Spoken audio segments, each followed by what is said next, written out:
Her voice was shredded by wind and fear. "Daddy, they left me.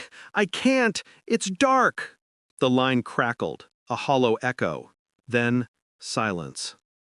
I stared at my phone, still warm in my palm, as if the heat could somehow pull my daughter back through the signal. But the mountains outside my hospital window remained indifferent, tall, silent, drowning in snow. She hung up on me, or someone made her. I tried calling again. Nothing. I dialed my wife. She answered with a laugh soft enough to scratch bone. "Oh, she called you? Sweet. She's your problem. I never wanted her anyway." Then the line died, and something inside me stopped breathing. The machines beside my bed beeped steadily, but in my chest there was only static. My body was supposed to be healing from the crash. Broken ribs, torn ligaments, a skull fracture. But none of that hurt as much as her voice, my daughter, echoing like a ghost caught in the wires. I pressed call again. Voicemail. Again. Voicemail. Outside, the sun collapsed behind the peaks, and the entire mountain range sank into blackness. I watched the last streak of light disappear and felt something colder than the snow slide down my spine. My daughter was up there, alone, and they left her. Morning arrived like a confession. The ski patrol called at dawn.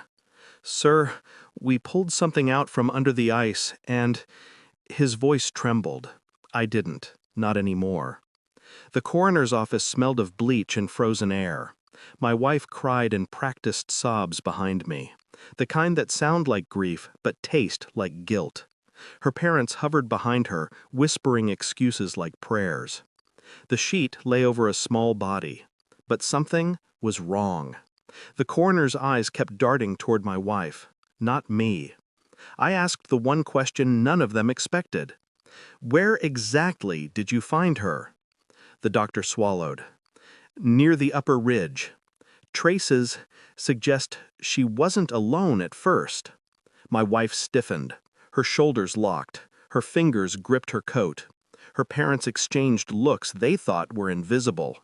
I noticed everything. Because for months, little details hadn't added up. Strange messages on her phone, weekends she forgot to mention, family trips without me, her mother stepping in too quickly, too defensively. And the accident. My accident.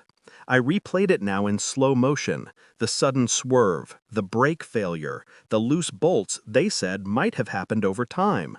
But I maintain my car like it's a lifeline. Someone else touched it. Someone who wanted me out of the picture. Someone who wanted access. Someone who wanted her. My daughter. My throat tightened. Cold, sharp, quiet.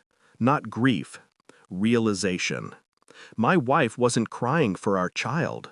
She was crying because something she did, something they did, was about to surface. I turned away from the sheet. "Show me the footage," I said to the coroner. My wife froze. "Footage? There are always cameras at the top of the main ridge." Her face drained. And I knew. The video began with static, then snow, then the ridge. My daughter stood between my wife and her parents, hugging her jacket tight. She was smiling, trusting, because children never suspect betrayal will come from the hands that tuck them into bed. Then my wife pushed her.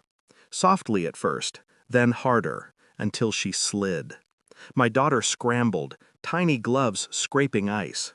My wife didn't grab her hand. She pulled away. Her father nodded. Her mother turned her back. They walked toward the lift. My daughter, my world, was left trembling on a ridge of ice. I watched the moment her small shape slipped out of frame. Something inside me didn't break. It crystallized. My wife turned to me now, trembling for the first time.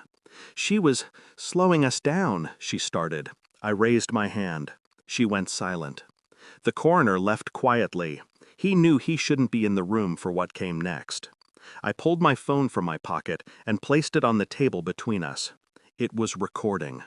I sent copies of the footage to 3 people, I said softly. One of them is a detective I trust. He's on his way. Her face collapsed like wet paper. Her parents sagged into the wall. I kept my voice calm, steady, almost gentle. For months, you pushed me away. You blamed me. You lied. And when I survived the accident you engineered, you panicked. Her breath hitched. It was supposed to be you, not her. The final confirmation. The truth was poison. And I let her drink it slowly. Please, don't leave. I paused, turned, studied her like a stranger. You left her first. Her knees buckled. Her parents sank into their seats, hollowed out. I opened the door as footsteps echoed down the hall. Detectives, already aware, already closing in. I didn't wait to watch. I didn't need to. Some truths destroy without fire. Some punish without touch. Some endings don't need a final scream. Just silence. Just honest. And for the first time since the accident, I could finally breathe.